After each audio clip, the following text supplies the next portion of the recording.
Okay, I think it's working. Okay. Hey guys. Hi. I know that it's been a while since I've video, but I want on and because for some reason, I'm not able to upload the videos that I've been making. I think they're like too long or something, and so like not really working out. But um, so I've gotten questions lately as to like you know when I refer people to colleagues. So basically, I want to start with saying that Bales for Jails, I am no longer running. It was taken over by a good friend of mine because I have been fully invested in GNC's Advocacy and Rescue Corporation, um, which we still have a very strong partnership and work very closely with one another. Um, but because I am the founder, and obviously you can see as the YouTube channel name, there's a lot of times that you know I did with a lot of the online content, um, but that's what that is about. So, because there's a couple people that were just like, when I had let them know that we had some dogs transferred to Bales for Tails, they were like, "Well, aren't you Bales for Tails?" Well, not anymore. Yes and no, I guess you could say. I don't have anything to do with the operations, um, and so if I hope that clears that up. But the next thing I wanted to talk to you guys about was Sheila. Um, the situation with Sheila is Sheila came to us from San Bernardino, and we were warned by the shelter that she had bitten a staff member, and so and they had suggested that she be euthanized and that the puppies be released. However, we were not. That's not something that we support, and so we declined.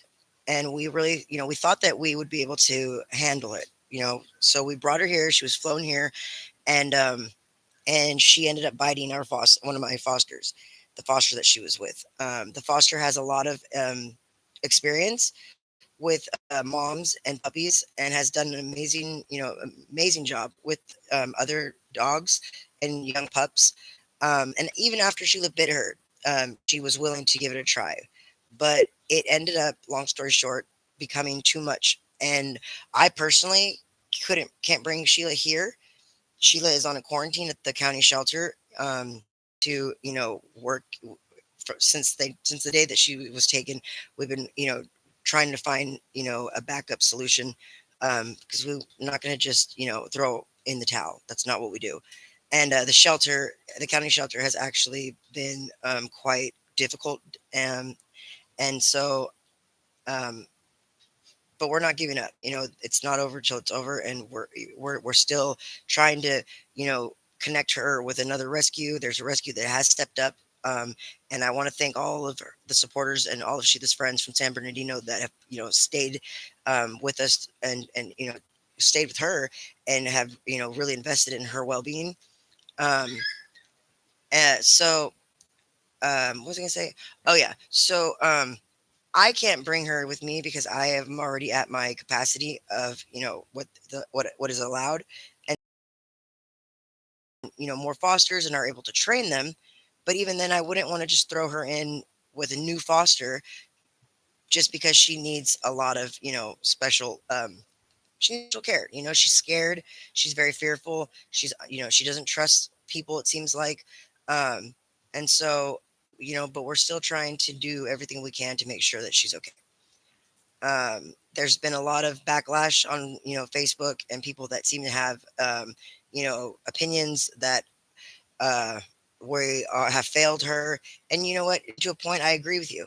Um, and for that, I do apologize. But it was never our intention to fail her. Um, we always give every one of our dogs that come into our care, the best that we can do. And unfortunately, in this situation, it was our best wasn't good enough. And so, but there's nothing that anyone can say that's not, we haven't already told ourselves much harsher. And it really is it's disappointing, and it hurts because from the time that the sun's up to the time that the sun's down and all in between, I, and as well as everyone that I work with in both organizations, um, give 100% of ourselves to these animals. Um, and it's really it's hard when somebody doesn't see that or they don't feel that, but you know pushing forward, we have a lot of amazing dogs, in our care. I think that that's a good point where we can do love, because amongst all of us, we have taken in um, 6 moms, all with puppies. We have moms from Fresno Humane, moms from the Stanislaus shelter, Daisy, um, and actually Daisy came to us with her the father of her puppies, Nick, who's a complete goofball. They are Pharaoh hounds, and with them came Butterscotch and Nick Jr. Uh, there was 4 altogether, but Butterscotch and Nick are the only 2 remaining puppies, but they are thriving and doing amazing. Icarus, I can't believe I didn't say her first because she was our first, pool. She is doing amazing, and has since found an amazing home with a board member. She comes and visits all the time because I adopted Butters, and uh, she came with 8 puppies, all of which, except for one, has found their forever homes and still come and visit. And you know, it's amazing getting to see them grow and getting to see Icarus get a chance, to still be in their lives. We have Moon and her 4 babies. She came with 5, but one was adopted, Starry. Um, and then Spots, unfortunately, Spots came to us, and 2 of her puppies uh, survived. The other ones, through, gradually they passed within the first couple of days just because they were sick. And Dogwood has actually stepped up and has 2 of Spots' babies, and I want to say thank you. Dogwood is an amazing team that does a lot of hard work. They are an inspiration and I we inspire to follow in their footsteps. Hopefully one day be able to you know be as known and as you know be able to follow in their footsteps, just because them and their team, they truly are amazing. um then we have come here, you we have Beth. No, this isn't Beth, but we have Beth that came to us from Fresno Humane, and she came to us with 10 of her puppies that I fostered. And this is Mia.